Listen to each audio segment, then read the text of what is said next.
This is Up for Debate. Episode number, I did not look before we started. Recorded December 17th, 2020.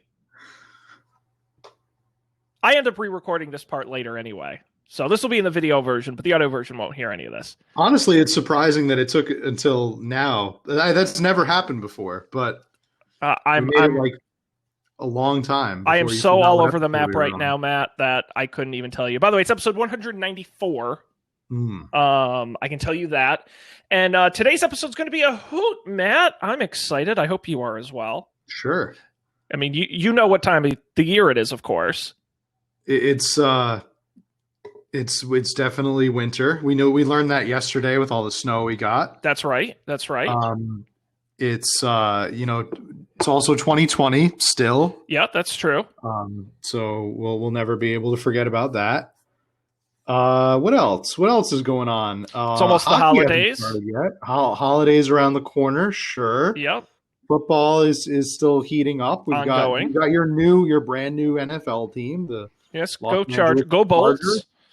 Yep, he's a Bolts fan. They're playing tonight. They're playing almost right now. They're going to kick off shortly. Yeah, and you've got I don't know what else is going on. Is there another sport we haven't mentioned? I don't know what time of year soccer plays. Definitely too cold for baseball. Yes, baseball's definitely not happening. Cold. No.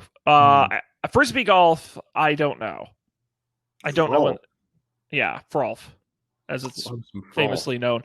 But Matt, it's also, and I learned this the other day, it's the shortest period of time between seasons of a sport ever in the history of the United States, between the end of the last NBA season and the start of this NBA season, which officially kicks off next week.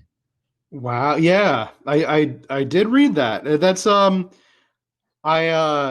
I didn't even know. It just kind of crept up on everybody, I feel like. I guess if you're a real big fan of the sport of basketball, that you were following this really closely. But out of nowhere, I was on The Athletic, and it gave me an alert and said, like, basically that the first game of the preseason had already started. The first of the first of three games, right? Yes. Every team's playing 3 games. Yep. I did. Have you ever watched preseason basketball? Nope. Matt, it is hilarious. If you get a chance to watch preseason basketball, I recommend you take it, because it's like preseason football where the good players play for like 5 minutes and then they sit a lot and they play all the bench players. And it is so sloppy how they play in preseason. The ball is just going everywhere. People are constantly falling over, missing just the wildest shots you've ever seen. It is terrible, and I had a blast watching it. So nice. Yeah, preseasons in most sports, they kind of vary from like really boring games where it's just they're all playing their backup players, and none of the starters, they don't want to risk any injuries to them, so they're all sitting. To like, I guess if you're a real big nerd in that sport, I guess you find some value in like the analytics and stuff. But for the most part, I don't even really know. Although I said going into the season, I don't know why there are still preseason games, and then the NFL had like more injuries than they've ever had. So maybe by reducing that number, there's the speculation that reducing the number of preseason games and practice time has definitely contributed to that. But well, they're not meant to be good games. I mean, that's kind of the point, is that it's basically like a padded practice almost. It's not meant to be entertaining. It's supposed to get guys in shape and teach the coaches who's good and not. It's and give the fans a little taste. The fact that they televise them is really the weird thing. Yeah, it's a little teaser for things to come. I think it was what it's supposed to be. Yes. Well, and speaking of teasers of things to come, Matt, that has nothing to do with what I'm going to say next, but it sounded like a good segue. So, Matt, in the last 2 episodes, you and I worked hard to find me an NFL team, a brand new NFL team, and I got to be honest with you, I think we did a pretty bad job. I don't think it was a win. Sean, I think you should have gone with the Carolina Panthers. No. I thought about this long and hard. I took a long time. I was like, maybe we should have made Sean into a Panthers fan, but I don't know how we ended up with the Chargers. I think it was me really being very convinced that you're a West Coast guy. You give off some West Coast vibes to me, which is wrong. It's very wrong. I am an East Coast guy, but I think I'm a pretty good judge of character, and I think you've got some definite West Coast. I love the hat. So I've got the baby blue hat. They got great colors. I'll give them that. The blue and the yellow, I think, is slick as hell. But they're a terrible football team, and nobody gives a shit about them. Oh, they're real bad, yeah. And it's who was our runner-up? Wasn't it the Packers? Oh, sure, yeah. I think that would have been a better decision. Sure, because they're in the playoffs and they're in first place. But as we talked about, Matt, in our Slack, basically every decision we've ever made on this show, every bracket we've done, they all end badly. We're bad they all at this. In disaster. Yes, they're just bad. Italian wedding suit bad. Somehow, Brooklyn Bridge. I mean, it's just we suck. And somehow these brackets they always go sideways. They do.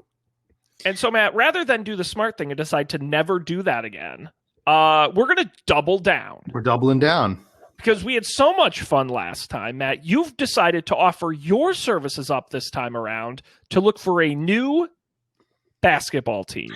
That's right. I maybe have alluded to this on the show before, but I have no recollection of ever watching a full basketball game, like NBA game. I've definitely never watched an NBA game. I think the closest I've ever come is probably watching the Harlem Globetrotters. I used to I say I used to watch them. I probably watched like one game from them. So I don't really have any strong allegiances to any NBA team out there. I like to always call myself a Bulls fan. If people met me and asked what NBA team I liked, just because of Jordan. But, when was the last time Michael Jordan played in the NBA? Like, was it 15 years ago? I don't even know. Yeah, that's about right. That's about right. So, I thought it would be kind of fun to do exactly what we did for you, for the NFL.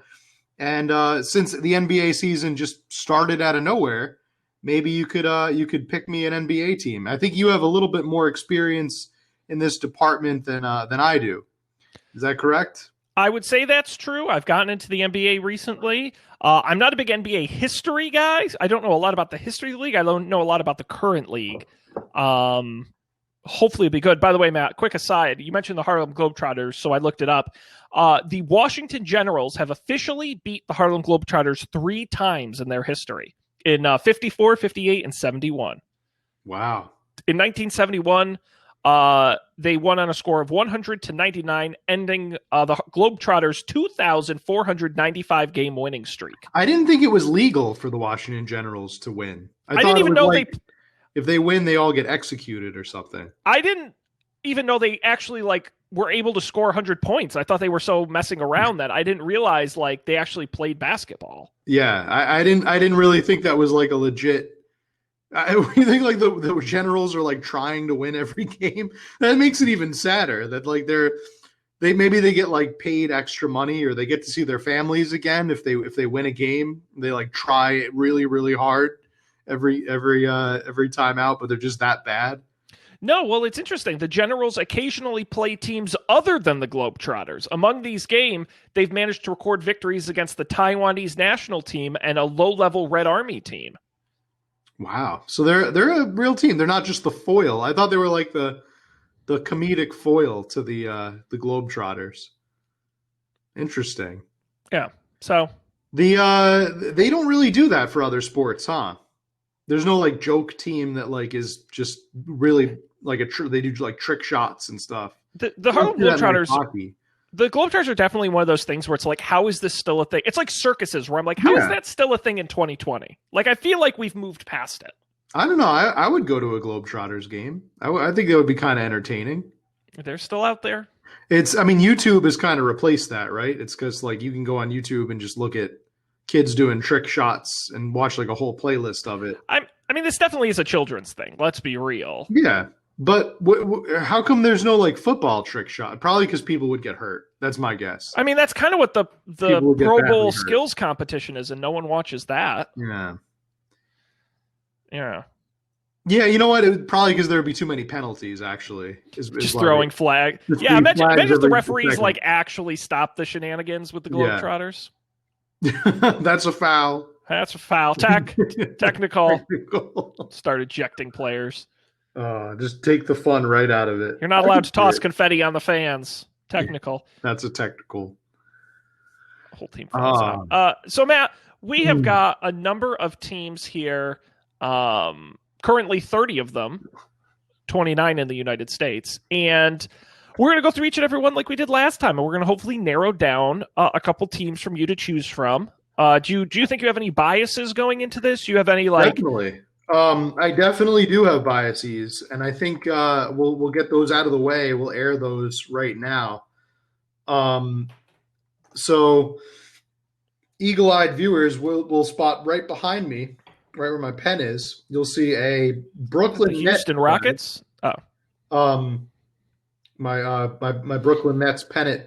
I just have that there because I basically, when I moved to this apartment, I wanted to fill space with lots of sports memorabilia and flags. And the Brooklyn Nets are an in-market team that are not a complete, as far as I know, at least, they're not a complete and total embarrassment like the Knicks. No, not at all. So I think they're actually a pretty competent team. So I just put them there along with the Yankees, the Devils. I've got my big Mets flag that's my favorite one. Giants, Saints, etc. You'll also point out, and I'll fully disclose this now, that next to all my other pennants, flags of teams that I kind of sort of root for, I've got a Philadelphia 76ers flag as well. So that's really my big bias going in is, Sean, I mentioned this on a previous episode, is that I kind of like the Sixers. I don't live that far away from Philly. I like the idea of a team that is also the name of a year. You only and a number. See that and a number. You just see that with I think the 49ers. 49ers, yeah. As far as I know in major American sport. So I think that's kind of cool. And I just learned recently that Fat Albert is a big fan of the 76ers, the character.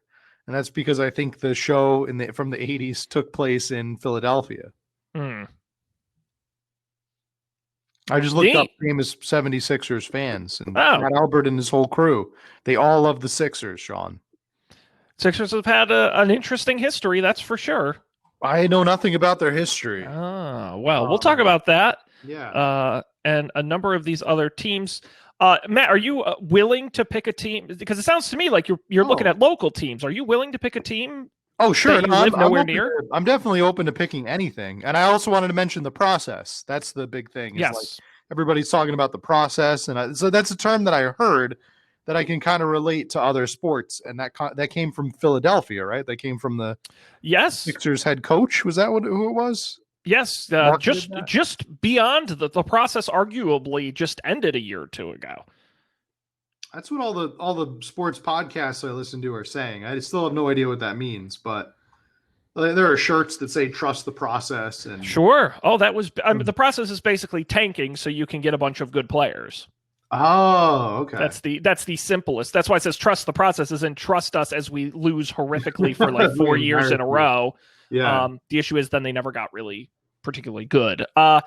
Matt, I think we're going to split this into the two conferences like we did last time. So we'll do one conference tonight, another conference next week. And Matt, I think we're going to start out west. We're going to start in the Western Conference, and then we'll work our way back with the Eastern Conference. We'll start in the Northwest Western Conference, and we are going to start with your Denver Nuggets. I'm trying to also look up the logos so that I can fairly judge. Logos and uniforms mean a lot to me. Yeah, absolutely. And the NBA, I will give them credit. They got some pretty good ones. They got a good design sense. The Denver Nuggets, of course, based in Denver. No surprise there. Founded as the Denver Larks in 1967. The Nuggets have never really been good. Their early years are immensely forgettable. They famously drafted Dikembe Mutombo, but didn't really go anywhere there. Carmelo Anthony joining along with Iverson later in his career are interesting. The fun thing now is they have one of the best players in the league, Nikola Jokic. I believe I'm saying that correctly. These names are very hard in the league, I will be honest. Who is arguably one of the top 10 players in the league. Michael Porter Jr. They were in the playoffs this past year, defeating Utah, Jamal Murray, among others. They're actually a pretty upstanding team. Lost in the conference finals to the Lakers. Wow, so they made it pretty far then. So I'm gonna say, like your decision when we picked you an NFL team, I'm going to say that current success is not going to play a role. I'm going to try my best to really pick them based on, I mean, I root for the Mets, so, you know. So losing. It's I'm no stranger to devoting my entire life and time and my fandom to a team that just constantly disappoints me. So that's not a huge issue. It was really hard to actually find a site with logos on it, but I think I finally did. I don't know why. Well, I'm sharing my screen, Matt, if that's helpful, with the logos. Oh, great! Oh, we love our sports logos. Yeah, sportslogos.net. .net. We love that. Yeah. Okay, great. Let's. And check they've had them out. some pretty wackadoodle logos, I will say. Okay. That's cool. I like that. It's a very retro looking logo. This was they got a brand new one a year or two ago, kind of mirroring the more common style. But you see some of these with the pickaxe. That's Nuggets, the gold Nuggets, right? Oh, okay. I didn't really know what they were referencing with Nuggets. Yep. Okay. Yep. They had the rainbow jerseys for a while. That was sort of their thing. Do some people refer to them as the Nugs, the Denver Nugs? No, okay. They're pretty much the Nuggets. Or Denver. Interesting. All right. Yeah. Any thoughts on the Denver Nuggets? Denver Nuggets. I really don't know. This seems like a you have to live in Denver to be a Nuggets fan. Otherwise, you know, I would have a hard time trying not to laugh if somebody said, "What's your favorite NBA team?" and I'm like, "I'm a Nuggets fan. I love the Nuggets." Well, it does sound funny. It does sound funny. No, I think for me, the thing about the Nuggets is that they are immensely forgettable. Like that's the thing about Nuggets. They're not good. Yeah. They're not bad. They're not famous. They're just a team. This is a lot like until very recently how people would have described the Tampa Bay Rays. Yeah, it's one of those teams where it's like, hey, name every team in the NBA, and you get through like 25 of them, and the one you don't remember is the Denver Nuggets. Yeah. Very Rays-esque. But on the plus side, they play in Ball Arena. That's cool. That's really cool. That actually scores a lot of points in my book. It used to be the Pepsi Center, but the thing about Ball is they're the people who make the glass jars and the lids. For like canning stuff, and they sponsored an arena. So that's kind of cool. That is cool. I'm a little sad that Pepsi doesn't have the naming rights anymore because I love Pepsi as a company, but and as a product. But it's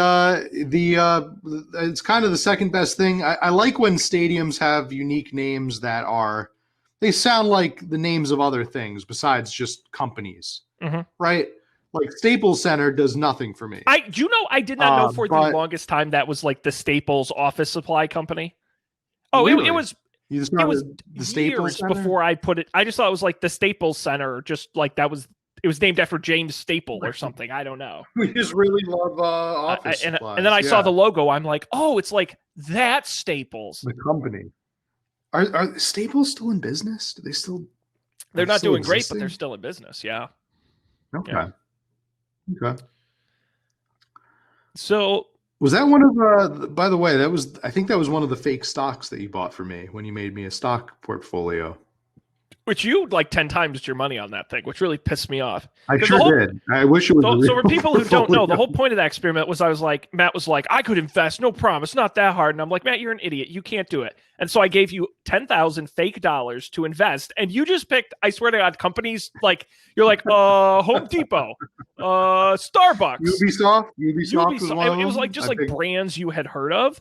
random brands that I've And heard I of. Yeah. tracked those stocks for like 5-7 years, and you like took that 10,000 to turn to like 100,000. And I was so pissed off. Yes, me too. I wish it was real I was money. furious. All right, Matt. Let's talk about another team in the forgettable Northwest. Your Minnesota Timberwolves. Timberwolves. Huh? Now, when you think of a team that's never been good, you think of the Minnesota Timberwolves. That's sort of not true. Kevin Garnett, probably their most notable player of all time. That's right. I don't know if he's in the Hall of Fame yet, or he certainly will be. I believe he's in the Hall of Fame. Drafted in 1995 out of high school, and took them deep into the playoffs. Never was able to win a championship. He was eventually traded to the Celtics, where he did win a championship. And yeah, I remember that from the movie Uncut Gems. That was a big plot point. That's right. These days, probably best known for Karl Anthony Towns is sort of their big star. D'Angelo Russell as well. They also picked Anthony Edwards in this year's draft, first overall, because they're terrible. The T-Wolves, the Wolves, sometimes as they're known, play at the Target Center in Minnesota. Give me some logo. Let's see some. Let's some hook you up with the logos here, Matt. So these are your Minnesota Timberwolves. I think a great example of how logos like went from being like nice and polite to like weirdly aggressive to ultra minimalistic. Yes, unsurprisingly, the wolf being their mascot. And you see on the uniforms they use a very sort of sharp font style.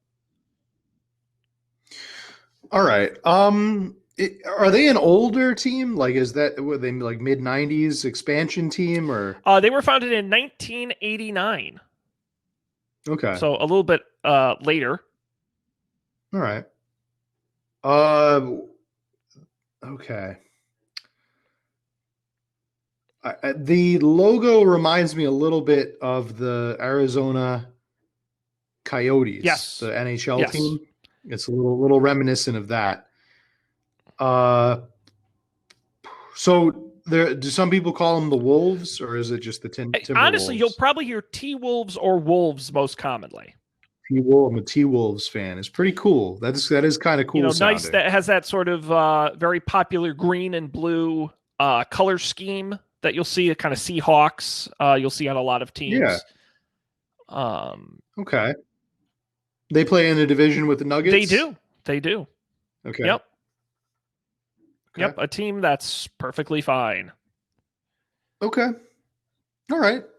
Yeah, I see no problems with them. Any kind of like what's your general opinion on the Timberwolves? Just that they're just very basic, like a very basic competent team? No, they're not competent. In fact, they're like the Nuggets are a forgettable competent team. The Timberwolves are a forgettable not competent team. Like they famously had a huge beef a couple years ago between their star and I forget if it was the GM or the coach. And they're just are, it's like the Denver Nuggets have kind of built over time to get better, and the Timberwolves are just always mediocre. I did mention, I think on the last episode when we reviewed the NFL NFL teams, is that I do have a very strong desire to visit Minnesota. It's one of the places I'd like to get to. I mean, it's a great sports see Minneapolis, a great sports place in Minneapolis, of course. Yeah, the maybe taking a Brewers game or a game. Vikings game. The Twins play in Minnesota. You might want to check your facts. I don't think that's right. Brewers play in Milwaukee. Milwaukee is in Minnesota. Really glad you didn't pick a Midwest team. It's all the We same. We just lost all the Midwest right here. It's all They the just same. stopped tuning But in. man, let's talk about a team that's a little more exciting. A team with a pretty dynamic history. Your Oklahoma City Thunder. Oklahoma Yes. City. Do you know? as a Do you know what basketball team they used to be before they moved to Oklahoma City?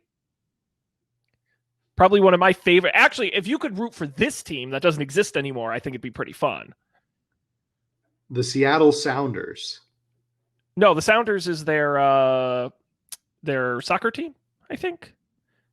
No, Okay. but you're pretty spot on. The Seattle Supersonics. Oh, the Supersonics. Yes, Yeah, one okay. of the That was a total best guess. team name. No, you were good. It was. They were the Seattle Supersonics until they were bought and moved to Oklahoma City, where they now reside at Chesapeake Energy Arena. They had a pretty interesting history in Seattle. I won't get into it too much, but they went to the playoffs a number of times and won an NBA title in 1979 since they moved to Oklahoma City. Fascinating. At one point, they had three of the best players in the NBA in the last 50 years: Russell Westbrook, James Harden, and Kevin Durant, all at the same time. Made an appearance to the finals where they lost to the Warriors. And ever since, they've been in a bit of a free fall. Obviously, Harden was traded away. Durant left in free agency. Westbrook was traded away. And now they're at kind of in a rebuilding period where they don't really have any stars. Chris Paul, I guess. But they have more draft picks than anyone else on the planet. Oh, that's right. They don't. Oh, no. Do they still have Chris Paul? I thought they traded him. I've got to look and see. But no, they basically have no stars, a ton of draft picks. Could be a good early get if you're interested. They're okay. So yeah, their mascot is Rumble the Bison, who I recommend you. What's the story behind here? him? Let me put up a picture for you. Obviously it was a different mascot when it was in. There is Rumble the Bison for you on screen. Kind of a fun guy, a little goofy, covered in hair, very bison-esque. Okay. So, according to the official backstory on their website, Rumble is a subject of a Native American tale that has been passed down for centuries, which tell of a bison who was struck by lightning while saving his herd from a ferocious storm. The lightning transformed him into the anthropomorphic, superpowered bison known today as Rumble. Nice. Oh, he has a backstory. He does. He was awarded NBA Mascot of the Year in 2009. Wow. And according to this, according to this page, one of the most bland, obvious sentences I've ever heard, he constantly gives hugs, high fives, and T-shirts to fans at random. Constantly, just unrelenting. In your sleep, you can't control it. He just will never leave you alone. You can't help it. When you look at the logo, there's no real logo history. Their logo history is a Supersonic, so they've had the same logo since they were incorporated, using the sort of blue and orange color scheme. Okay. Yeah, I have to say I'm not that impressed really with the Oklahoma City team here. And what doesn't impress you about them? It's just the idea of rooting for a team from Oklahoma. Okay. It's just see, when we talk about like forgettable states or forgettable things, I usually just kind of forget. I've never been to Oklahoma. I have nothing really against it, but it's just I have a much stronger desire to try to visit Minnesota than I do Oklahoma City. But what if I told you that surveys have found Oklahoma City has one of the most dedicated fan bases in the league? I would believe it because they don't have any other sports teams. So they probably are. I don't think they do. Is there another major sport team? That's what I'm trying to Oklahoma City? That's what. With college, sports. But that's about Oklahoma it. City. Like university, I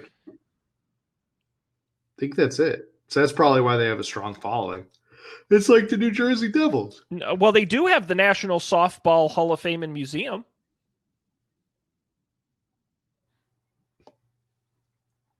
Didn't know that. Not enough to get me to Okay, go fair enough. Well, we've got visit, more teams here to look at, Matt. We're still in the Northwest, unfortunately. and we're going to go to the actual Northwest to talk about your Portland Trailblazers. Colloquially known as the Blazers. Now we're talking. They play at the Moda Center now, an expansion team in 1970. And they've had a pretty successful history. They have a great fan base there, obviously in the Northwest. They've advanced to the NBA Finals 3 times, won an NBA championship in 77, and twice in the 90s they appeared in the finals. A number of Hall of Fame players have played for them. Lenny Wilkens, Bill Walton, Scottie Pippen. Bill Walton was the NBA Finals Most Valuable Player in 77 and the regular season MVP following that.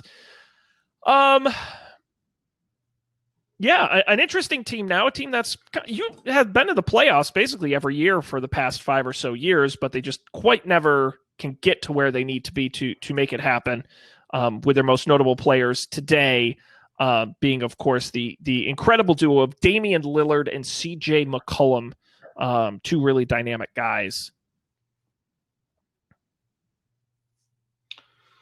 So I first off, right off the bat, love the idea of a team from Portland. Think that's just Portland is such a scrappy little city. Oregon as a state doesn't have any other teams really or franchises to its name. And I know that sounds really hypocritical because I just said that that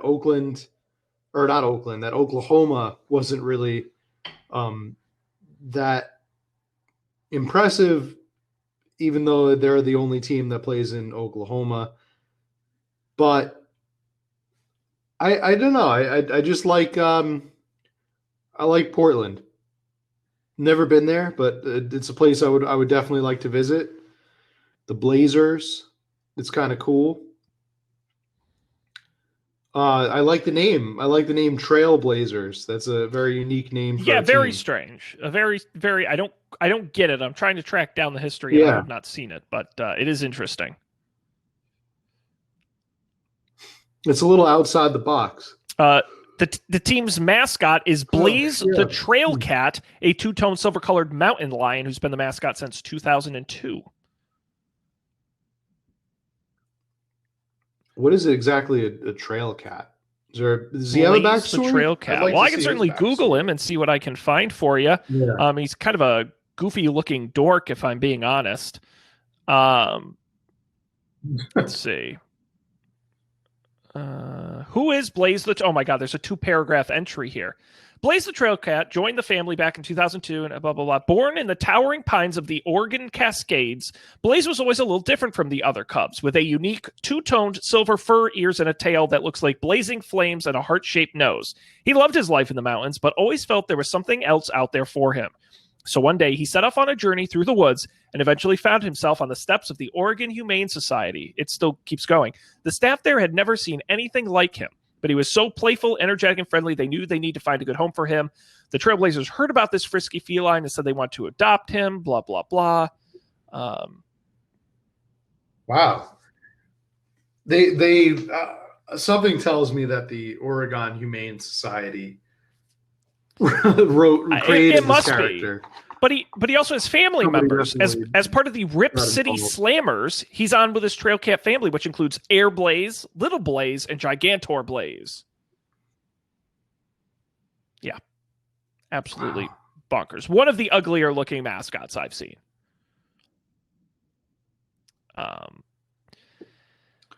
So I'll be honest. I didn't even know that basketball teams had mascots until starting here. But so far, I think all of them that we talked about have had mascots. So yeah, I think the Trailblazers could be an interesting choice. I think they have a very positive fan base. Blazer Mania, as it's sometimes called. And I didn't make that up. And I think it's a small enough team that it could be interesting to root for. You're not going to find a lot of other Trailblazer fans, but I think people will get it when they see it. So it could be a good choice for you. Okay. Yeah, we'll keep the. We'll I think definitely that's a keep good the choice. Another Trailblazers great in mind. choice might be your Utah Jazz, Salt Lake City's own.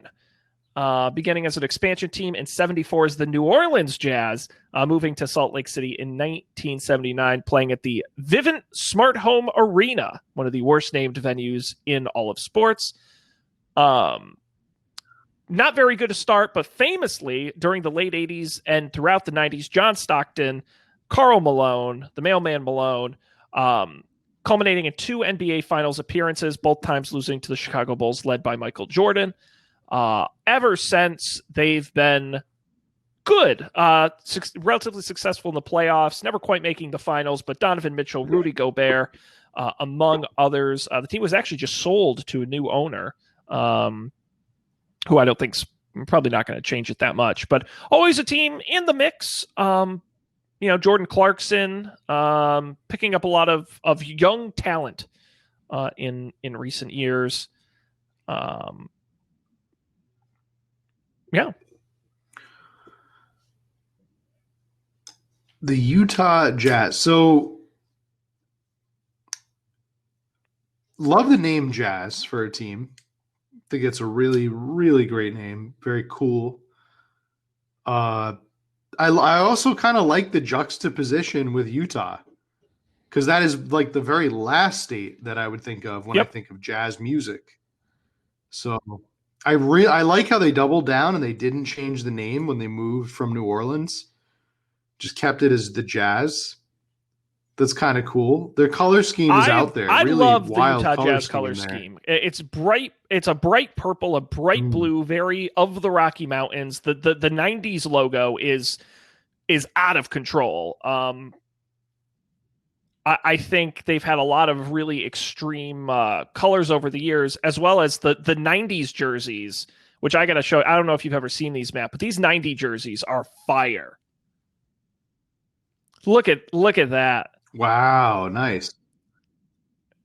That is a well designed jersey. I love the shorts on them and just that like mountain ultra aggressive 90s logo. Yeah. Yeah, kind of a cool team. They've toned it back in recent years. They're not quite as extreme as they used to be, but so my thing with this is, if I go around telling people I'm a Jazz fan, are they just going to be really confused and think I'm into like Coltrane is that a bad and stuff? Thing? Like, I mean, it could be like a win-win, right? If they think you're the basketball team, it could just be it could be confusing, because I do like jazz, and I'm a Jazz fan, but I'm also a Jazz fan. The Utah Jazz. I feel like I would have to preface that a lot and keep saying Utah Jazz. I guess context matters. If you're in a record store and a man asks, "Hey, what kind of music do you like to listen to?" and you say, "I'm a jazz fan," and he's gonna say, "Let me show you," and you're gonna say, "What are these?" "I don't like the music, Jazz. I was talking about the professional sports team." No, I'm a Utah obviously Jazz. you dumb stupid man. Yeah, I guess I probably wouldn't get that confused. It's like being like, I'm a Bulls fan, and people being like, "Oh, so you must love like farm animals or whatever." I would love if someone, if you're like out on a farm somewhere and they're like, "So Matt, what do you think about farm animals?" "I love the Bulls." "Oh, that's great. We have other animals too." No. The basketball team. They were great in the 90s. Bulls and then the people were like, "Yeah, I guess the animal was great in the 90s. I can't really disagree." Or you're out on a fishing boat and someone's like, what should we do to catch all these fish out here? Well, personally, I'm a Nets fan. I love the Nets. They're like, "Matt, that's a weird way to say it." Yeah. No, we're out fishing for whale. We should probably use the harpoon. Wow, that's funny. Well, Matt, you could, if you were in a barber shop and they say, "How do you like your haircut?" and you would say, "I like the Clippers," who are our next team we're going to talk about as we move over to the Pacific Division and move a little down the coast. The Los Angeles Clippers, a team with also a fascinating history, started in San Diego as the San Diego Clippers, moving in a year, 1984, famously owned by Donald Sterling, a truly garbage human being who was permanently kicked out of basketball for being the worst. quite good in the mid 2000s. Blake Griffin, DeAndre Jordan, Chris Paul. They are the oldest franchise to have never played in the NBA Finals. They certainly got close this year. They now have Kawhi Leonard, a superstar in the league, Paul George backing it up with Serge Ibaka, Patrick Beverley, among others. But it just wasn't enough. They fired their coach. They're going to have a new coach this year. Yeah.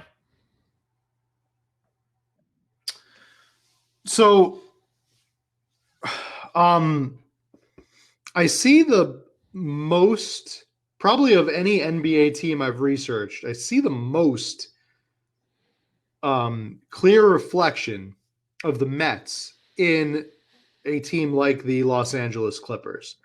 Second fiddle in the city that they are from. They're sharing the city with a much more historic and kind of legendary team that is known as one of the best in sports.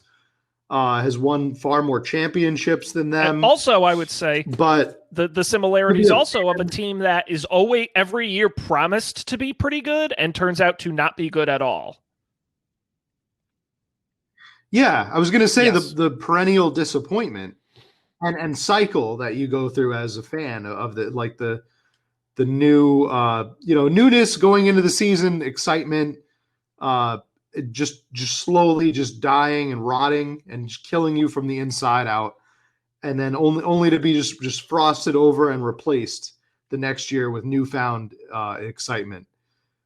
This really does seem like they have a lot of potential. The Clippers, let me say, I am thinking very highly of them. I agree. I think there is something interesting there. We'll talk about the Lakers in a minute. It might be a little too obvious to go with the Lakers, but I mean the Clippers are a team. The only thing that's interesting to me about the Clippers is I feel they're a very much a like love them hate them team, where it's not those things where people are like, oh, you're a Clippers fan, that's fine. People will be like, oh, you're a Clippers fan, you suck. Like there's going to be some hard feelings around you being a Clippers fan.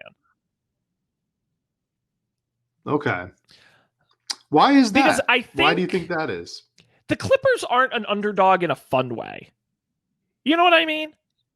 They're kind of it's not that they're a bad team or a mean team, but they're a team that,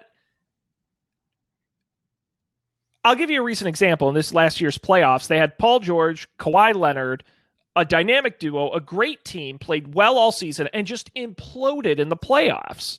And it was just one of those things where it's like they didn't work hard enough and they didn't want it enough and they were infighting. It's just one of those teams where there's never a feel-good story. So something to think about. Yeah, it doesn't really seem like at least the Mets had 86, 69 were years where the Mets were successful and did win championships. It seems like the Clippers just never had that. Yes. They were just always bad.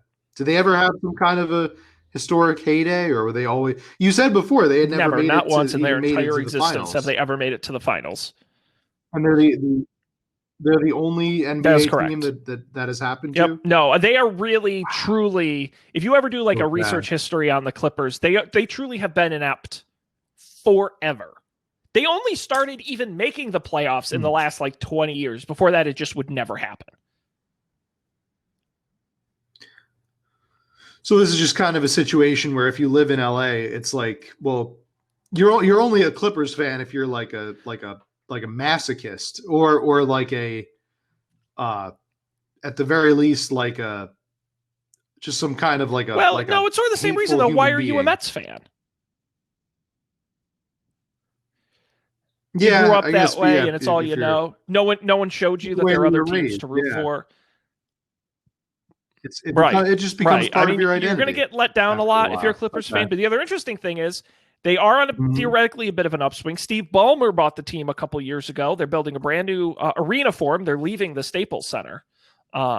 So something to keep in mind. So they actually played in the same stadium with time. The Lakers then. Very, very long. Decades. They share. But they're always, believe it or not, and I might be wrong, I believe this is true, they're actually in terms of who gets priority in the Staples Center, I actually think it's like Lakers, LA Kings hockey team, then the Clippers. Like they're so disrespected. Ooh. It's pretty bad. Wow. Yeah, that is bad. Like I feel like maybe the Clippers are like true LA. Like if you grew up in LA, like in the grittier sections of the city, whereas Lakers are like more. Oh, okay. Like you live in like nice LA. Yeah. I know nothing about the city of LA, but you're like Beverly Hills, like casual. Well, and what's interesting fan. is we'll take that Mets analogy further because the Mets have the Yankees, right? One of if not the most successful team in the history of baseball, where the Clippers have to share a building with the Los Angeles Lakers, one of if not the most successful team in the history of basketball. They hold Right. the NBA's longest winning streak. They have won I'm trying to get the exact number here, 19 conference titles and 17 championships, including 6 since the turn of the century. An absolute juggernaut in basketball. Obviously, famously, Wilt Chamberlain, Kareem Abdul-Jabbar, Magic Johnson, more recently, LeBron James, Anthony Davis, of course, Kobe Bryant and Shaq in the early 2000s. I mean, what more can I say about the Lakers than that? Yeah. They're definitely like, if you've never seen or heard of basketball, chances are it's like the Bulls and the Lakers are teams that you'll at least have heard of. I'm assuming we're going to transition into the Lakers. I've next, already right? started They're doing gonna be the next team on our list. So let's just make that transition now. And I really Yes. want to ask a pressing question about your Yes, sir. Los Angeles Lakers. I'm why so are they called Matt, the I am Lakers? so glad you asked that because there is an answer. Because Yes. my guess, I'm just going to guess that they came from somewhere like Minnesota. Wouldn't you or know it? They something were where the there's lots of Minneapolis Lakers.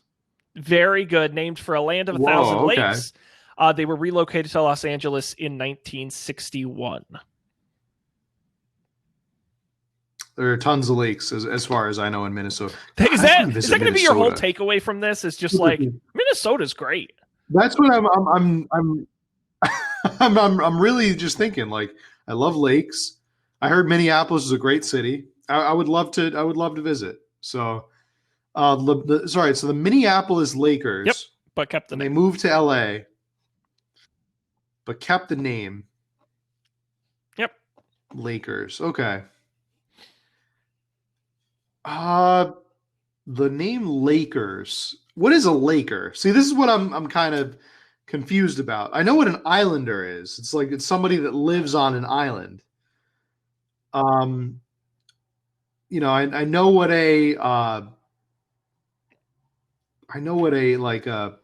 obviously what a I was gonna say I know what a Knickerbocker is, but I really don't know what that is either. And that's what the New York Knicks are named after. I guess it's like a type of shoe. We'll get into that when we talk about the East Coast team. Yeah, I mean, I Googled what is a Laker. Yeah, is it No, someone according who to lives on a Wikipedia, lake? it's the name of a lake, a type of lake trout is a Laker, and it's also a ship constructed for carrying cargo on the Great Lakes, a Laker. Okay. Very confusing origin story, and it doesn't lend that well for logo. What is the logo? Of the unfortunately, Lakers? it's a basketball. It's a basketball. That's going to cost them. Yeah, it's going to cost them. I will say, logos in the NBA are either really good or really boring. There's not a lot in between.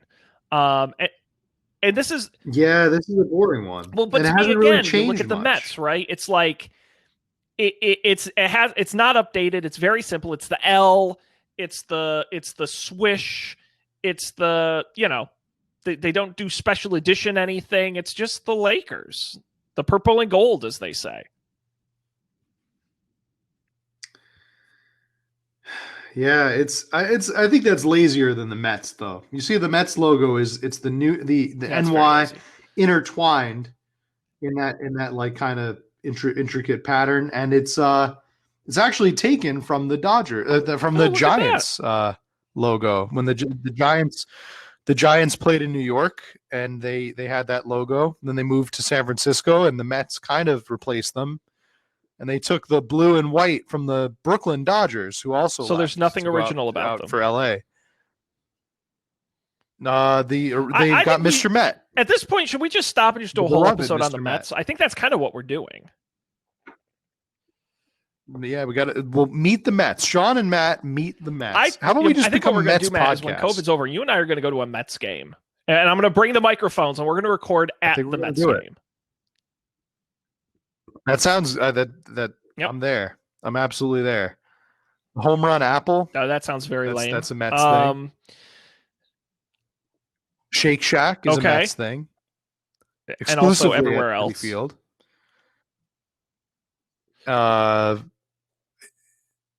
You've got Queens, beloved Queens, the most beloved of all the boroughs. You froze. I can't tell if you're frozen or if you're just doing a bit. Froze. Oh, you're back now. Not great. Okay.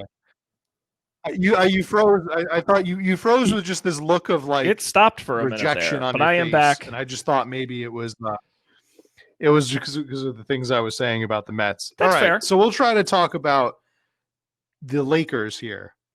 I like positives. I like the purple. No, we're already past the Lakers. like the orange. Really, really don't like the logo. Okay. Really don't like the name. So I think it's probably going to be a no for the Lakers, unfortunately.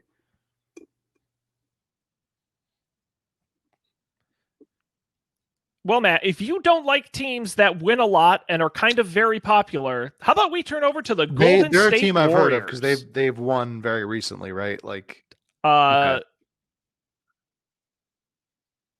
They sure have. One of the few teams not named after a specific location. They're just Golden State, for whatever that's worth. Originally in the San Francisco Bay Area for a long time, recently moved to San Francisco in the brand new Chase Center. A team that had a interesting history. Had won championships in 47, 56, 75. Became playoff regulars in the 90s. But really, nothing really turned around until Steph Curry in 2009, bringing them 3 out of 4 years worth of championships with himself and his fellow Splash brother Klay Thompson, of course, Kevin Durant as well. Now rebuilding, following some injuries, Kevin Durant left. I would say, Matt, if we're talking logos, if we're just talking logos, the Warriors may be up there with some of my favorite logos in history. They've done such a fantastic job. Let me put them up on screen here. Starting with what I call like the vaguely Texas logo, which has kind of got that like Old West font with the state of California and the basketball. That's interesting. Very like 80s. Then the 90s logo. I mean, Matt, can you look at that? Like a, can you like describe that to people logo. who can't like see you'd find it? Be like a kid's pajamas superhero. It's got a very it's just generic. It looks like a fake team they made up in a movie. Just a buffed guy. He's holding the lightning bolt. It's just. It does. It looks like the logo of like the team that played against the Mighty Ducks would have this logo. It's so aggressive, and what's great is, and you can see all these different ones as you go through. But I'm gonna see if I can find the logo. Oh, here it is. The jerseys that have that logo on it are bananas, because they have that aggressive Warriors font with the lightning bolts down the side. Absolutely wild. And of course, now they have the classic Oakland Bay Bridge. I was going to say, I really like their blue contemporary and the gold logo. And I like the fact I'm noticing that the NBA definitely errs on the side of minimalist logos for their modern teams, which is kind of neat because you don't really see that from other sports, right? Like the NFL leans very heavily into aggressive, which looked like it was a trend for the NBA. In their previous generation of NBA logos.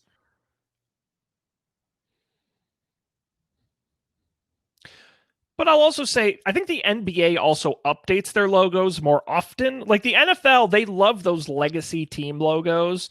Like the Bears will never, ever, ever change their logo. And I think there are very few sacred cows in the NBA. We talked about the Lakers never changing. I don't think the Bulls will ever really do anything. I've noticed that. That's kind of they're not refreshing for afraid the to have a fresh NBA. look. And I know the MLB is probably even more staunch than the NFL in the fact that this is the classic logo. This is what the logo has been since its inception in like the 1800s. So they're extremely set in their ways with logos. They'll introduce like alternative logos or throwbacks or things like that, but I kind of think that's kind of cool for the NBA to be the league that is kind of not afraid to venture out and do things differently.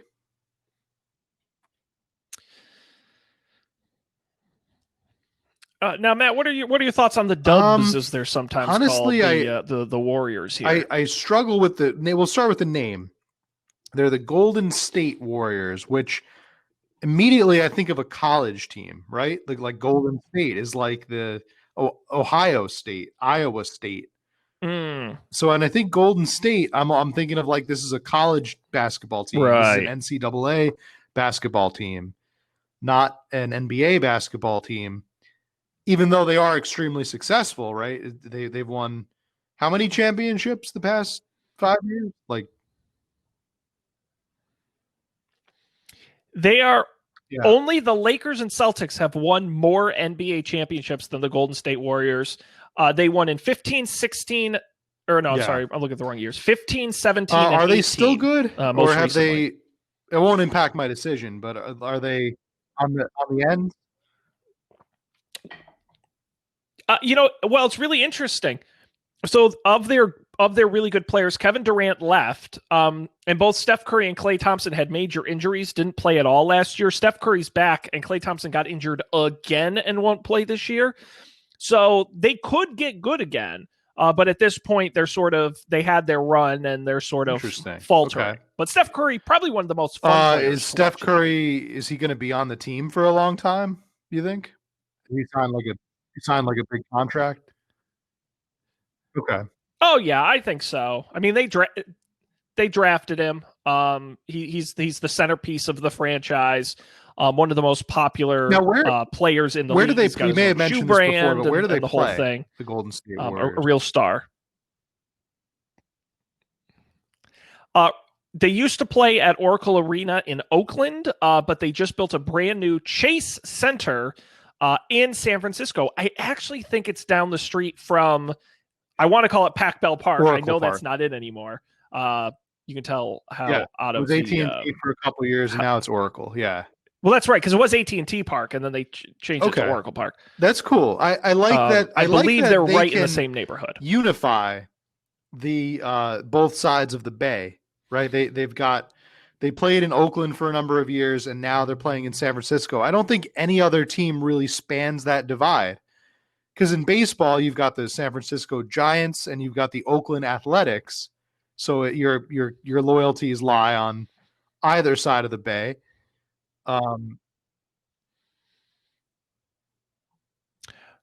Well, I mean, I guess now that the Oakland Raiders have left for Vegas, I don't know. The 49ers play in Santa Clara, which on a map, they've lost the Raiders, but they were also so maybe they span rivals for a long time. So it's kind of like, it would be like watching the Mets leave, and then it's like, well, now you have to root for the Yankees, because what else do you have?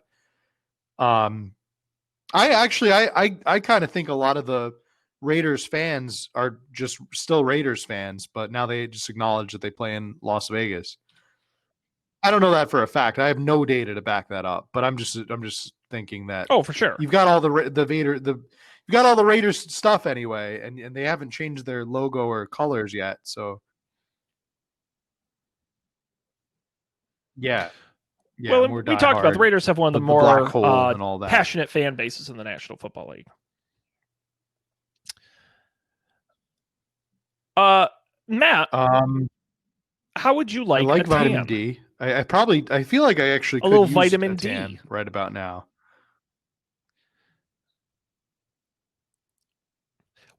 Well, and how about we stop by and see your Phoenix Suns? Playing in Phoenix, Arizona, joining the league in '68 as an expansion team, and has been there ever since. Yeah, a team never won a championship, only made the conference titles twice. One notably in 1993, where they were shut down by the Chicago Bulls. Steve Nash, Amari Stoudemire, Sean Marion, probably some of their most notable. They have the second highest winning percentage of any teams to have never won an NBA championship. 10 Hall of Famers have played for them. Charles Barkley as well, one of their most recognizable players.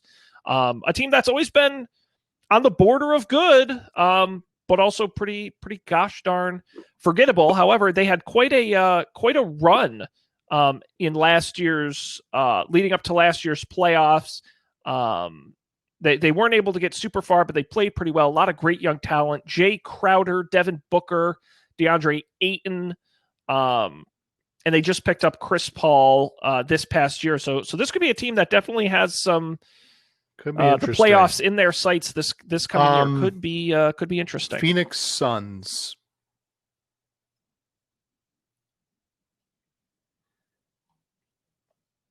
Now, Matt, I think this fact is probably the most important one for you to know about the Suns. Gorilla. The Suns gorilla. The name of the gorilla is Go. This is apparently a true story. A messenger for Eastern Onion, a singing telegram service, came to the Coliseum during a home game dressed as a gorilla. As he left, Coliseum security suggested he do a few dances underneath the basket during a timeout, and the fans loved it. So did the guy in the suit. That's he awesome. kept coming to games until he was officially That's invited really cool. to be part I like of that the story. team. It makes me think of the Rally Bear from the Dodgers playoff run a couple of years ago, where they had the guy dressed in like the weird bear suit, and then security like tackled him and like tased him and stuff. So I feel like that would be it would be kind of cool if they had invited him and been like, would you want to be like the unofficial mascot of the Los Angeles Dodgers? Like, I kind of like that. It does, totally does. This guy like really a kid's movie. had his dream dreams come made true. by his favorite team, and he got it all from dancing. So that's cool. I like that story. I guess it solves the issue of what does a gorilla have to do with a team called the Suns? So, what is their logo? Is their logo just a sun with the sunglasses on it? Yeah, I mean, yeah, a logo that hasn't really changed over the years. Kind of has been traditional. It is a sort of a shooting star made of a basketball.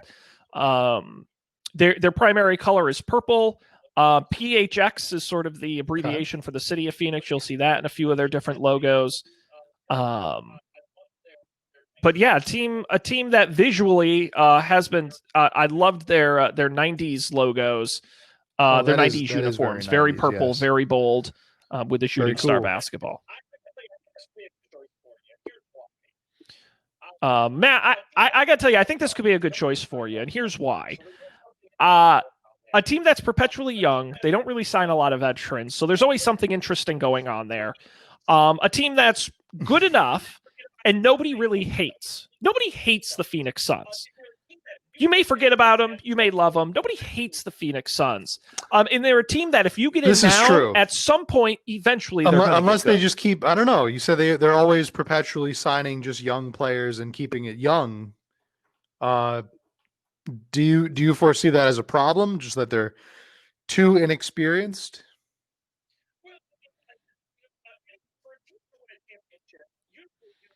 Well, I mean, for a team to win a championship, usually you need some sort of veteran leadership of sorts. How does a team based in Phoenix attract like a Kevin Durant or a Steph Curry?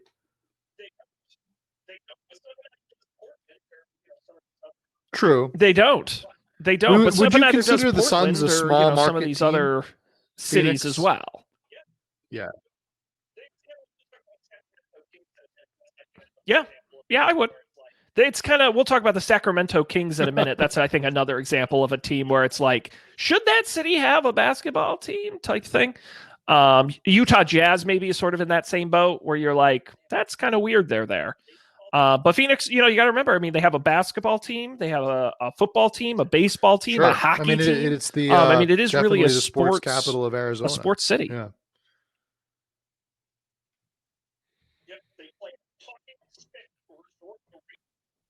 Ooh. Yep, they play at Talking Stick Resort Arena.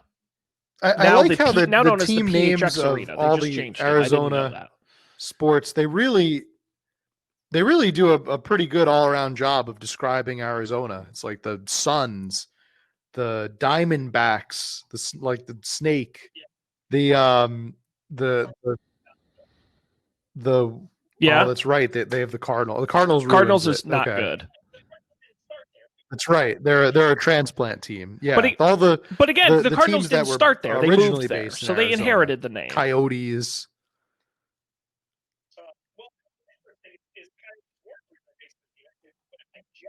Well, that's what's interesting. They changed the Coyotes their name. Weren't originally based in Phoenix. They were the Winnipeg Jets. But they actually picked a new name when they moved. Could have been the smart. The casino. I agree. Debt. The casino indebted witness protection Cardinals. That's what else I think of when I think of Arizona. Yeah. Oh, see, also a good. I would have gone with like the Arizona Cacti. Yeah. The Arizona Meth Heads. But Matt, if we want to talk about weird teams and weird places for teams, there's nowhere else to go but your Sacramento Kings. Nothing against Sacramento. I've been there. It's a great city. It's a fine city.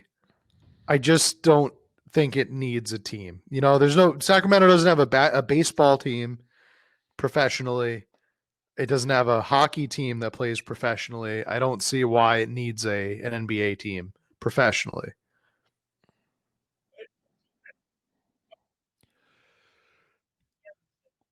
And it's a team that's moved a lot. It just from seems like it really to just Cincinnati cannot. to Kansas That City group and just finally cannot to Sacramento find in a place of their 1985. own. I think they should call themselves the California Kings, and be like the California Angels, who became the Anaheim Angels, who became the Los Angeles Angels of Anaheim.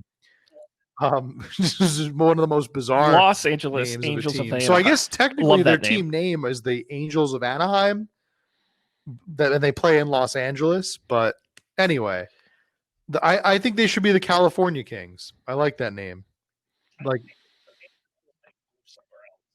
sure, or that. I think they should just abandon the whole thing and move somewhere else. I don't know. I don't know enough about teams. Second team? Well, Seattle's been trying to get a new team for years, so they could just move there. Oh, that would be perfect. No, well, they lost the Supersonics, and they don't have a team. I think it'd be great. I will say, Matt, I've got their logos up here on the screen, and some of them are pretty wild. I mean, this is very medieval. You've got your lances. Your what are those things called where you stab the other guy with a stick? Jousting sticks. Sure, if you say so. And that's their current logo is a bit more mild, but they've got some of these like retro. That looks like a Premier League. Sort of the Royal Lion is sort of their mascot. Absolutely, especially the lion. It does. The second aggressively second does. to last one. That looks like it could be a modern their ultimate logo. Premier League logo.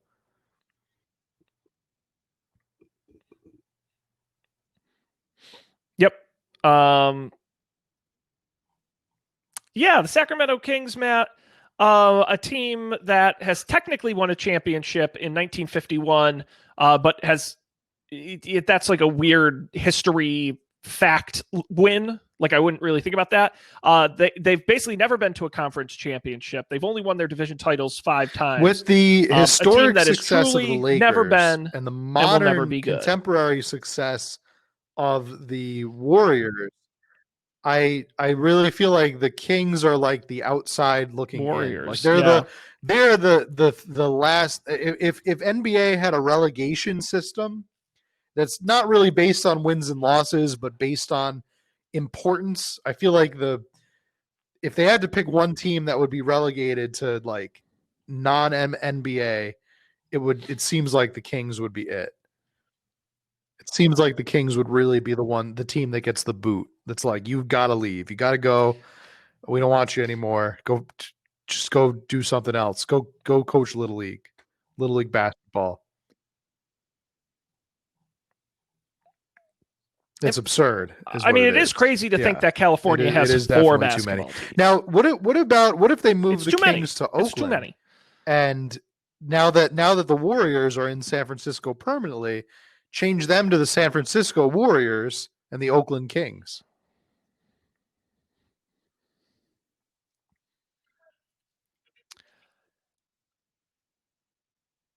I think we just need to leave. I just think Oakland shouldn't have sports teams but anymore. San They Jose, lost the Raiders. What about the San Jose they Sharks? Lost the Warriors. It's also where the San Jose Earthquakes play. No, I think they got to get. You know what? The hot thing now. You know what? That's city true. doesn't have a basketball team, but now has every other sport.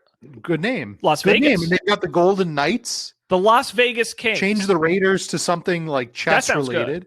That's cool. I like that. Yeah. The Las Vegas Rooks. That's what they would change the Raiders. I think that could be. I mean, Rooks. I mean, nobody's really Raiders cared about what Raiders fans think before. So they literally just upped and moved the team to a different state. So I like that. I think in a perfect world, if I were writing the script, every Las Vegas-based team would be named after a chess piece.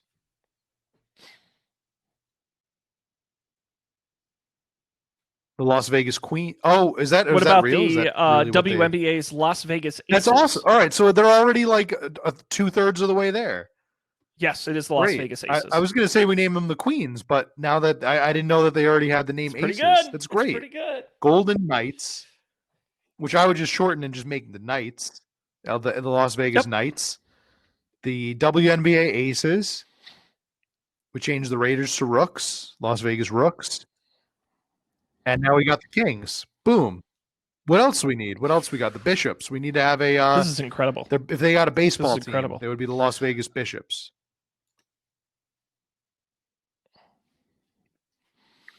Their mascot would be an Elvis impersonator. Matt, we got a couple more teams we got to talk about here, including. I think you're pushing it. I think you're doing a disservice to the people of Las Vegas. Are there still more teams? How many more teams we have? Your Dallas Mavericks. Oh, this is well, we the moved NBA, into the Southwest region. Like we have 5 more teams, West including the Dallas Mavericks. There's no division. Well, it's 2 conferences, 3 divisions in each conference. 5 teams in each division. Yeah. The Dallas Mavericks, Matt, obviously based in Dallas, playing at the American Airlines Center. The team's never moved. Started in 1980 and has been there ever since. Famously owned by Mark Cuban, outspoken owner and generally rich individual. A team that was truly terrible in its history, but got good, won a championship in 2011 on the back of, I would say, modern NBA All-Star Dirk Nowitzki. And these days is really popping off. They picked up a couple great players. Luka, see now I'm so bad with these names.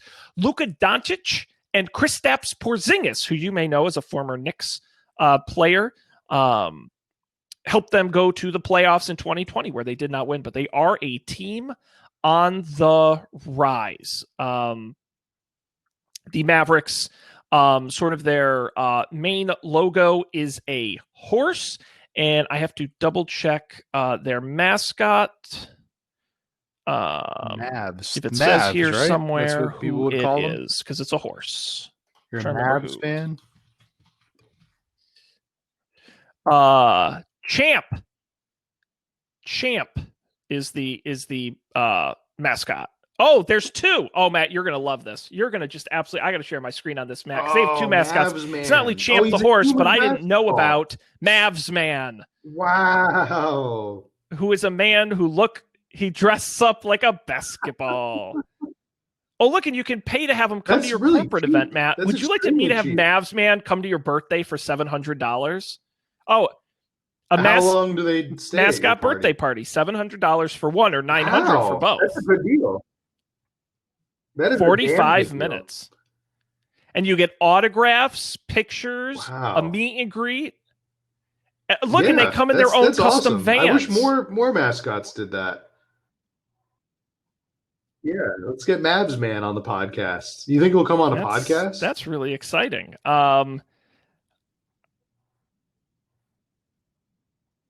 If we pay him, I wonder, could we pool together $700 to get Mavs Man to come on the podcast? I think that would put us on the map. That kind of would be incredible. Gimmicks like this are what we need more of. I think it would be. Well, it wasn't enough that we ate literal bugs on the podcast. We also So I'm trying to see if I can. Money. I think this would be worse. Champ is an anthropomorphic horse. I'm trying to figure out what the Mavs Man story is. You think the other mascots get mad when they see somebody like that? Mavs Man. They're wearing these big, hot, sweaty, uncomfortable suits, and he literally just has a mask on.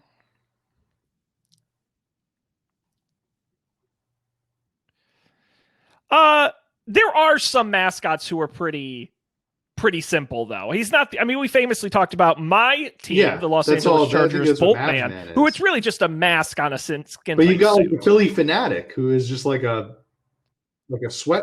Basically.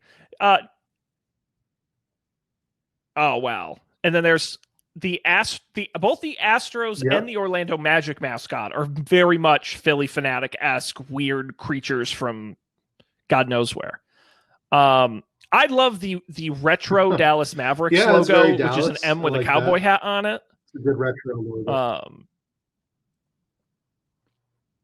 logo. Which they haven't had a lot of logo changes. They have the current one. I still think one of the few real 90s logos in the NBA. I think the classic kind of skews their modern simplicity. Too high school for me.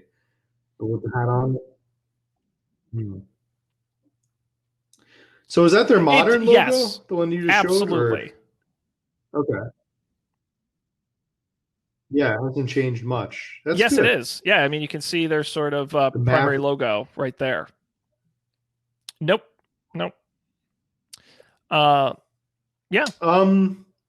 Any thoughts on the Mavs as they're known? I like Mark Cuban. I like him as an owner. He's an all right guy. All right. Did not hear about we won't that. talk about the various sexual assault and domestic violence allegations that did not involve him directly, but was certainly in his high-level management right beneath him. I didn't hear about and any he of this also stuff. claimed it never happened. He's maybe not and then that later great of a admitted it guy. probably did. I just know about him from Shark Tank. So back in 2018. Okay. Didn't hear about that. Yes. So the Mavs are. I have trouble rooting for them, Sean. I'm going to tell you why. One of my favorite, if not my favorite president of all time was John F. Kennedy. He was shot and killed in the city of Dallas, as you may have heard. And so I'm not really sure if I could ever forgive Dallas as a city for killing John F. Kennedy. Totally fair, totally reasonable reason to not root for the Mavs. Yeah, Matt, I will tell you a true story of something that actually happened where I was talking with a colleague of mine and I was saying, gosh, I can't, a part of my job is traveling to trade shows and things like that, which I'm obviously not doing now. And I said, gosh, normally I hate traveling in a normal year, but I cannot wait for the first chance to go out to a trip. And she said to me, actually, good news. We just got word of the first trade show we actually think is going to happen in person. I said, that's exciting. Where is it? She said, it's going to be in Dallas. And I said, oh no, I'm not going to Dallas. was my exact immediate reaction. Dallas is trash. It is a trash I think we're city. on It is a agreement. joke, and Like we are in it should not be most respected cases. in any way. I'm up for debate. We're definitely in agreement here. It's a sad place for sad people. Dallas sucks. Yes. But Matt, why don't we move to a far superior city in Texas, your Houston Rockets. Playing in downtown Houston at the Toyota Center, beginning as the San Diego Rockets before moving to Houston in 1971. A team that had some success, back-to-back champions in 94 and 95 most recently. Hakeem Olajuwon, along with 7'4" Ralph Sampson. They were nicknamed the Twin Towers, which in retrospect kind of is not great, but they won in the 2 years back-to-back where an MJ was retired from the Bulls. Later adding Charles Barkley and Scottie Pippen and a few other folks. Yao Ming famously, Tracy McGrady as well.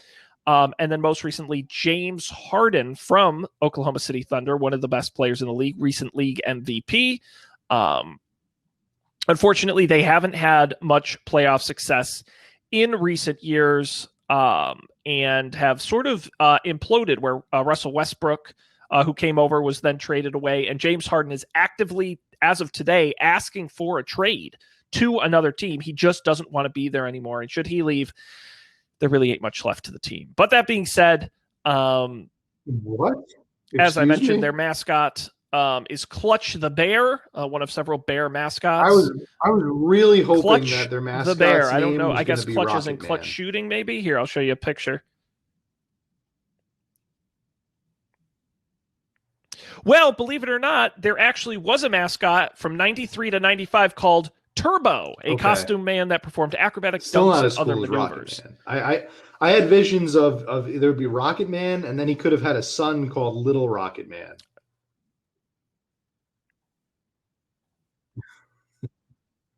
Matt, I'm totally on board with what you're saying, but okay. I really don't Clutch understand the Bear is why. in the mascot It does Hall of not Fame. seem like he belongs. So. Why is there a bear, the mascot for the Houston Rockets? That makes no sense. Very confused. Yes, it should. No, I don't. No, like it should this. be like the this Astros, not where it's like a weird not alien well for or the something. Rockets, in my book.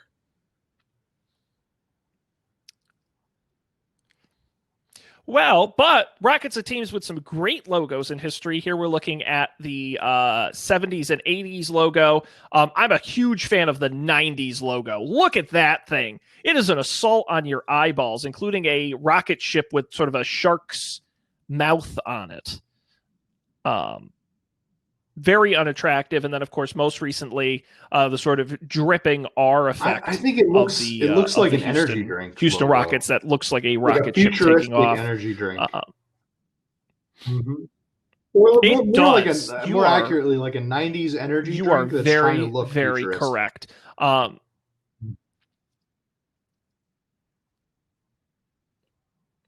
I'm a huge, if I were to ever like buy an NBA jersey, I love these 90s Rockets jerseys with the pinstripes and the horrible look. They just look so bad in person. I have to say, but I think they've got some potential. Yeah, the Houston Rockets. The mascot thing is a problem, think? but not as really big of a deal breaker as being from Dallas. So they've got some potential, I think, in my book.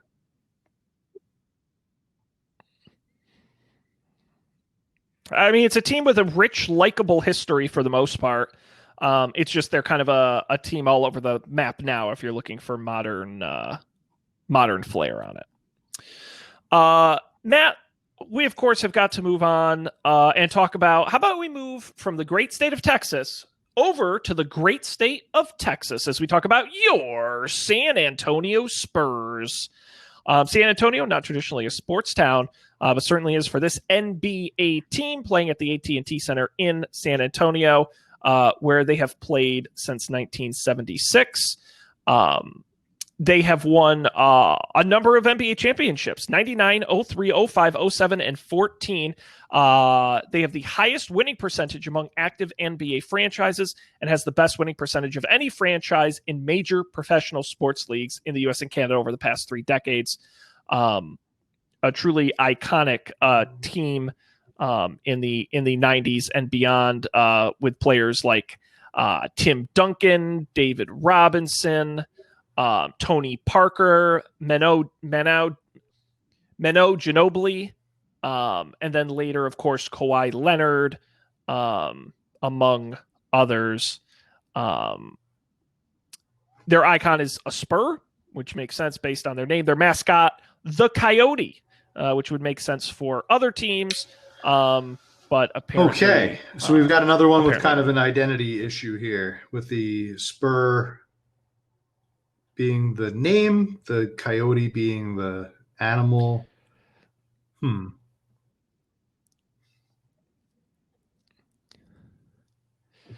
Yeah, but I will say, Matt, Spur, no. Have you ever seen a picture of the Coyote?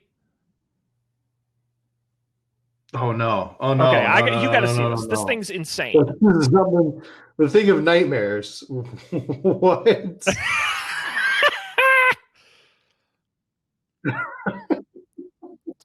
Yep, he's got these sort of insane coked out eyeballs. The number on his jersey is 2 exclamation point, which I didn't even know that was like legal.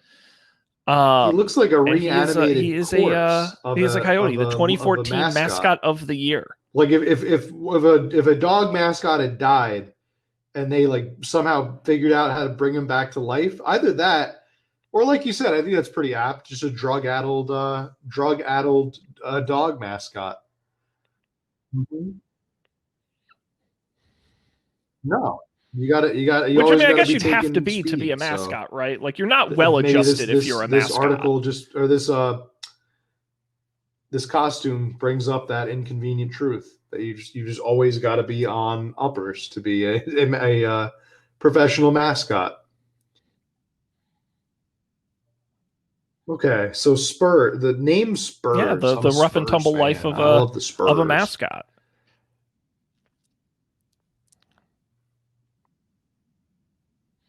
I mean, the Spurs, again, a team that is pretty much, sort of like the Patriots, where it's a team that in our lifetimes has just always been good.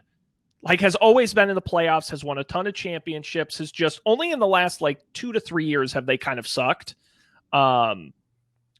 But which is interesting for that's kind of San Antonio being a smaller market. I know that they tried to.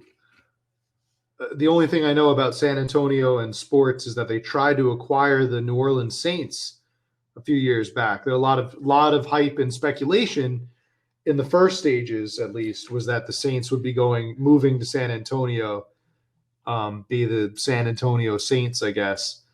And then the Hurricane Katrina happened, and the city rallied around the Saints as an identity, and they ended up staying.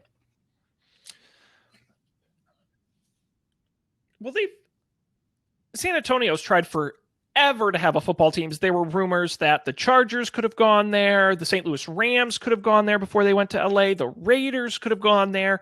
Famously, they have the, of course, like I said, the Spurs play in the AT&T Center, but they have the Alamo Dome, which was where the Oilers used to play back when they had the, or no, I'm sorry, not the Oilers. Who used to play in the Alamo Dome? Wasn't there a team? Oh, the Spurs played at the Alamo Dome. Okay, before they got their arena.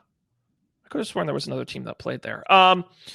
But it is sized to a professional football team. In fact, a preseason NFL games have been another potential landing spot for the Raiders or the Chargers. How about the San Antonio Chargers? I think that sounds kind of cool.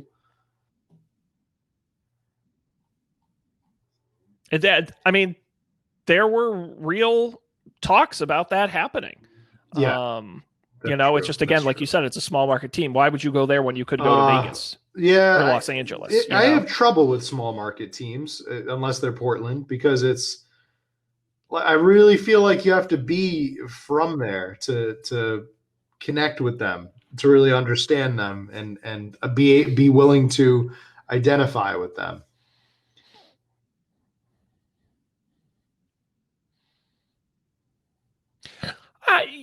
True, but I think the Spurs might be the exception there because they've had so much success. So much. I mean, you're talking between 99 and 07, 4 championships over a less than. I will 10 say year this span. also: they are a very respectable certainly team, and I won't make a notable full team in that decision on them respect. yet. But I'm not a kind of guy that has ever worn Spurs or ever will. So I mean, not that every Spurs fan has worn Spurs, but I'm just saying I have a hard time identifying with them, you know?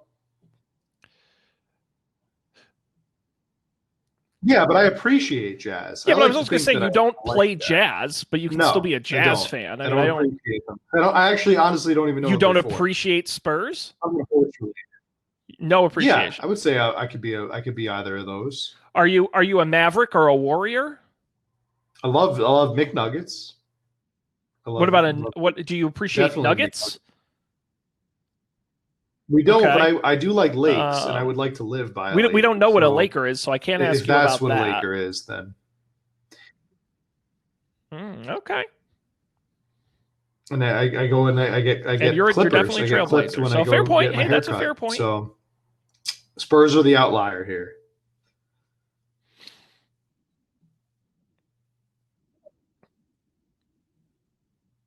Matt, if you want to talk about forgettable small market teams, right up there with the Timberwolves is none other than your Memphis Grizzlies. Originally established as the Vancouver Grizzlies as an expansion in 1995. In 2000, they moved to Memphis. They now play at the FedEx Forum. The only team professional team based in Memphis directly, has never won a division, never won a conference title, never won a championship, has never been particularly good, has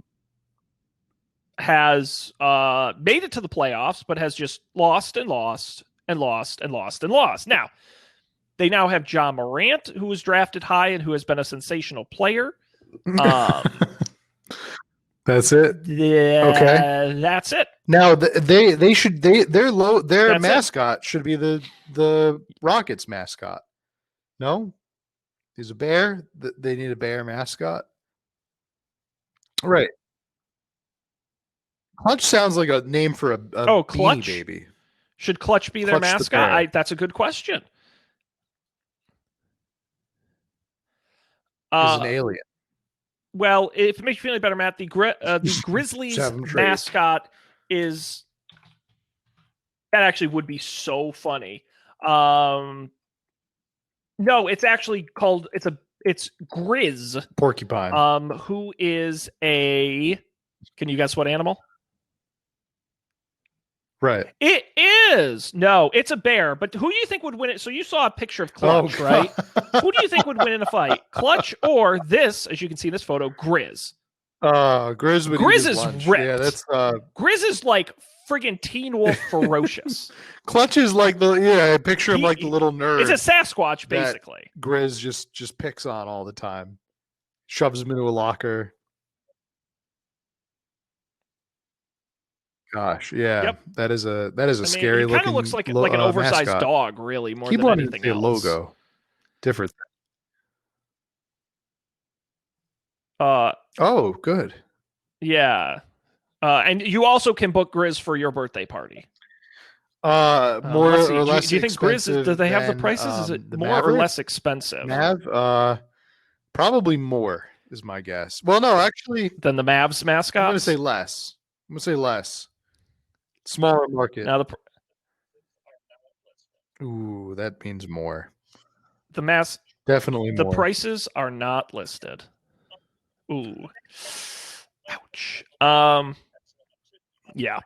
The mascot, or I'm sorry, the logo. See, now I'm mixing them up too. The mascot, the logo was really good. I think to start. I mean, you look at their original logo when they went to Memphis, which is just. Yeah, I could see it's very like a Pee Wee. That's very 90s logo. Hockey team. Like that should have been a hockey. Actually, that looks like a 90s like fantasy football league. Yeah, logo that you could like make on the custom logo creator. Yeah. Mm-hmm. Aggressively over the top. Recently, they've really simpled it down to just like a bear that stares at you. Now, Matt, do you think? I think it's weird. So, of course, they were the Vancouver Grizzlies, which I think makes sense, right? In Vancouver. Um, but do you think a Grizzly it makes sense for Memphis? Are there Bears in Memphis? I don't think so, right? I'm it's not kind of like the 100% Jazz for me, sure, where but it's I like, don't should they have changed it when they think that moved there it? are, or at least not at that many, right? Because the Grizzly Bear is like a. Mm-hmm. I gotta look it up. I don't think that's their habitat. Just don't think so. Yeah, no, I really don't. I just don't think so. I don't want to be wrong about this, but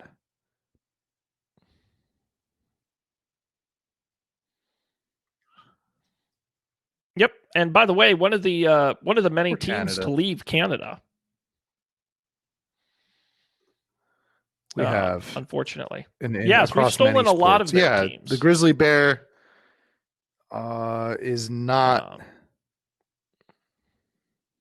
known as the brown bear. Primarily, I think I always associated the Grizzly Bear with the West Coast, and I'm right. Yes, I'm looking at the map right now, and it is primarily on the west. There are no grizzly bears in Tennessee. It's a matter of fact, it's exceptionally rare to even have them spotted.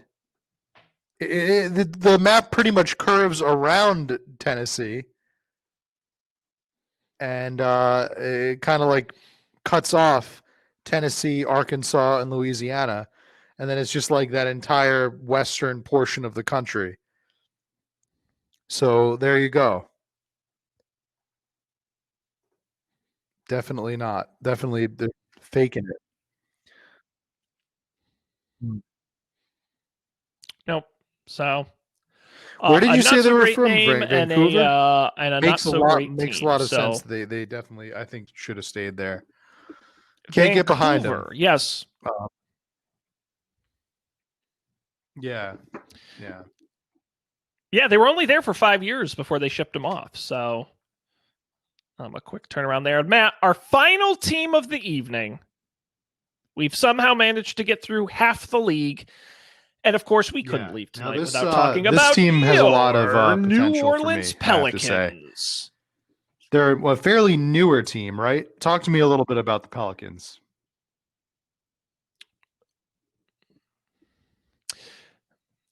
Yeah, they were in the whole Charlotte team disaster, which is one of my favorite things in sports, where they had the Charlotte Hornets, and then the Charlotte Hornets relocated to New Orleans, becoming the New Orleans Hornets. Then Charlotte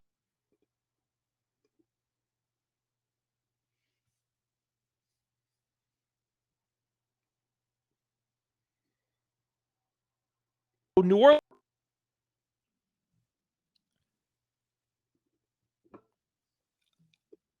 send the name back to Charlotte and pick a new name, at which point in 2013 they became the New Orleans Pelicans. Yeah, this would fit a lot nicely. Definitely complement my fandom of the New Orleans Saints, my favorite football team, NFL team. So,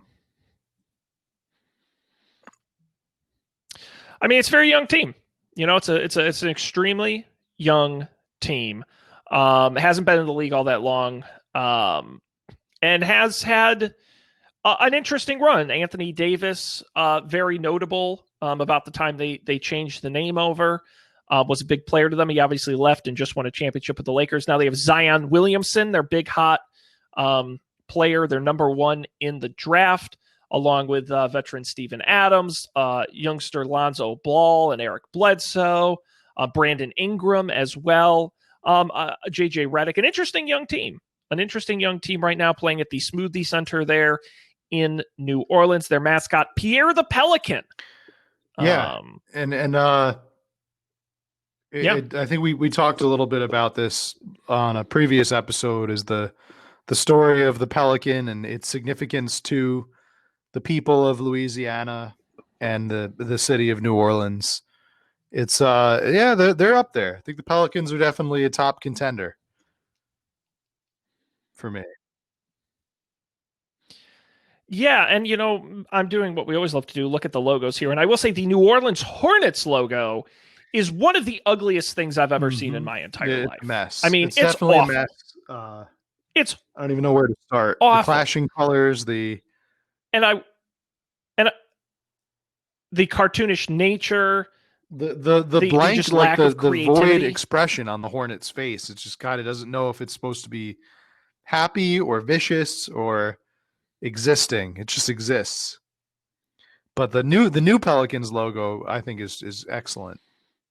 And I'd never seen the It's alternate slick. logos before. It's that really we were just slick. seeing. That's kind of cool.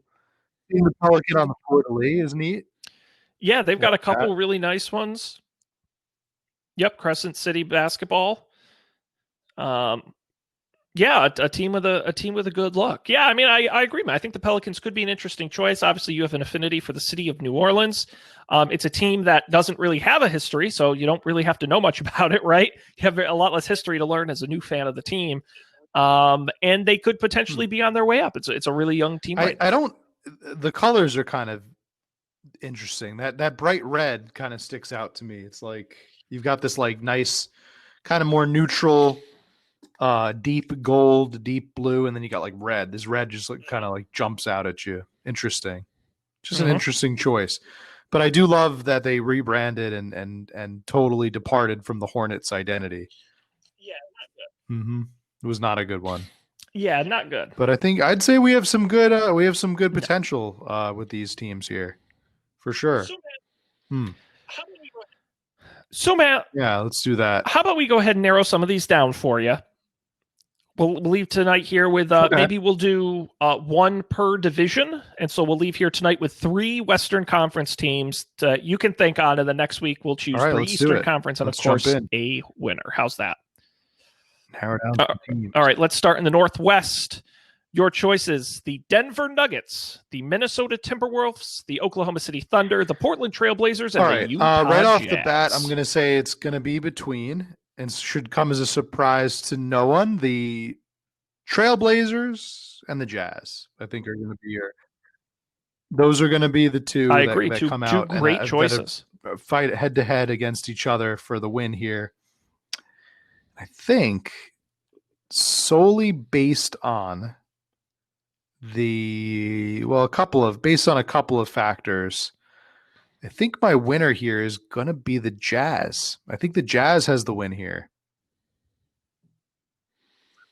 Yeah, I'm surprised. I think what ended up Trailblazers winning me over is just the idea that I could tell someone I'm a Jazz fan, and they won't know if I'm talking about music or basketball. I like that. It's very enigmatic. Okay. It's as good a reason as any to pick a team. All right, Matt, the Utah Jazz. How about we head over to the Pacific with the Golden State Warriors, the Los Angeles Clippers, the Los Angeles Lakers, the Phoenix Suns, and the Sacramento Kings? This one isn't as hard as it looks. I think I'm going to give the edge here to the Clippers. I like the thought that the relationship of being a hard scrabble, small market, not small market, but you're playing in a large market, but you're the little brother. You're undoubtedly the one you're the Luigi to the Lakers Mario. I think that's kind of cool, and I give people who root for the Clippers lots of props, because it's got to be really, really, really tough to stick that out. So. Matt, I'll be honest with you. I'm surprised. Again, what was your? I didn't think you were going to pick the Clippers. You keep surprising me. What did you think I was going to pick?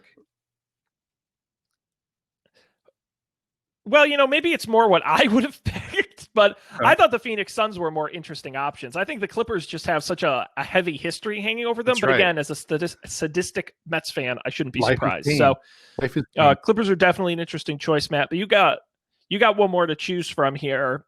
Maybe we won't be surprised here. The Southwest, the Dallas Mavericks, Houston Rockets, Memphis Grizzlies, New Orleans Pelicans, San Antonio Spurs. Initially out of the gate, say the first couple again. We'll say all of them. Okay. Dallas Mavericks.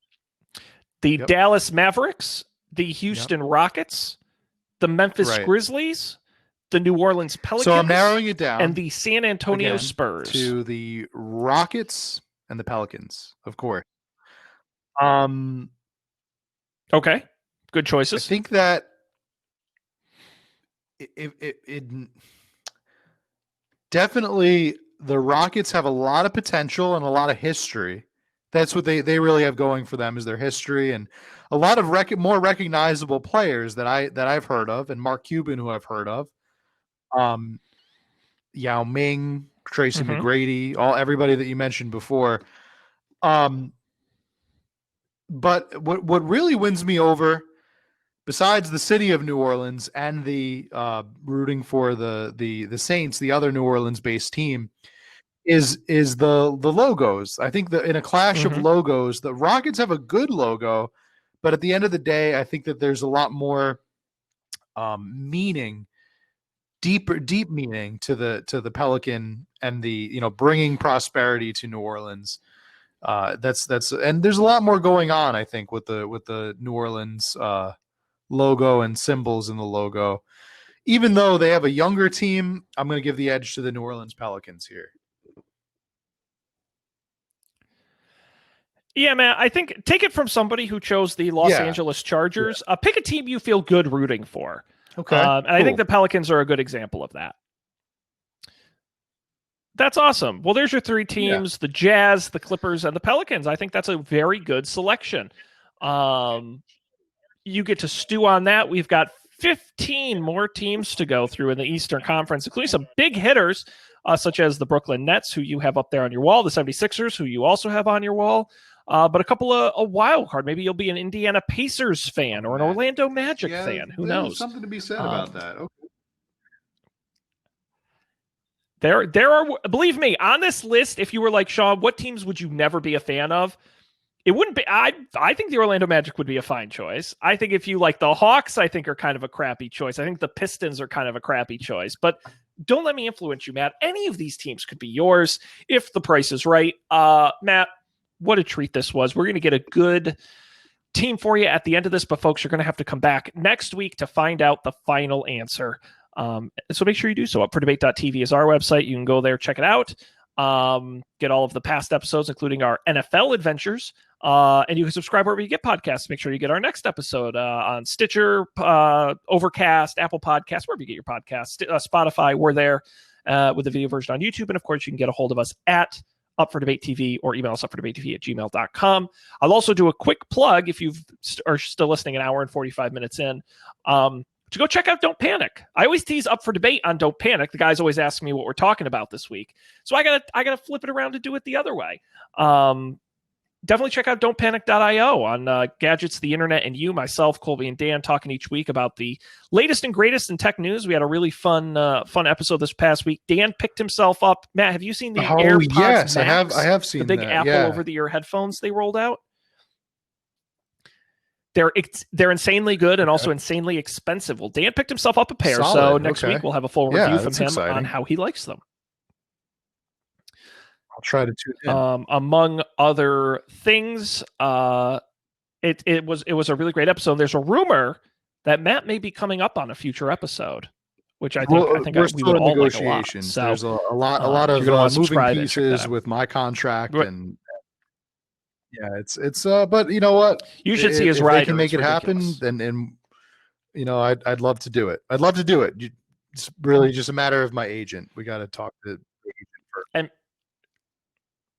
That's and right. Matt, if we can't afford you, there's always right. Mavs Man. We know he's only $700. Trouble is you'll have to book him twice. I mean, you know, if we can afford that. Don't Panic is not 45 minutes. Usually a little longer than that. How funny! If I were like a really rich guy, one stupid thing I would do is pay like $10,000 to have Mavs Man like live with me for a week or something, like whatever the 45 minutes equivalent is of that, and be like, I want to book your, I want to book through your like an mascot obstacle for 6 course. months. Yeah, have him like clean my house or something. I just like, is that like your like every time people come over? Yeah, Mavs Man. I booked him for the year. Like entertain them, entertain the children. I love it. Dance for me. Oh, The Mavericks are God, playing. And they're, the "Where's sort Mavs of modern man?" royalty. The reporters, I just hear the announcer is just like, "Well, it seems that Mavs man is has been kidnapped by a billionaire psychopath." He won't let him leave. This is signs He won't let him leave. free He's locked him in Mavs the man building. at like every Mavs game from now on. Free Mavs man. Yep. Hmm. Yep. That sounds like something I would do. Oh, Matt, we have got to end it there. What a treat, though. A pleasure, as always. Thanks, all of you out there, for joining us. On behalf of Matt, I'm Sean. We'll see you next time for more NBA action on another Up for Debate.